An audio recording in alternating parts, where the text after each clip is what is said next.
Welcome to Design Patterns in 1 minute. Today we'll be looking at the Singleton design pattern.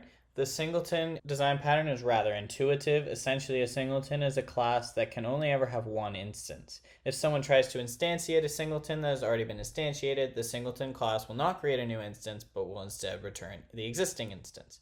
Singleton instances are often declared as static variables in order to facilitate easy global access. Singletons are useful if the following conditions hold. They are accessed by multiple classes, having exactly one instance of the singleton is desired. This may be the case for data classes. Global access is desired but not otherwise available, and there is no inherent owner of the object.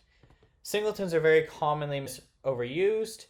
You should only use singletons when absolutely necessary. Overuse of singletons can increase the coupling of your program by providing too much data visibility. Make sure to like and subscribe to see more great software development related content.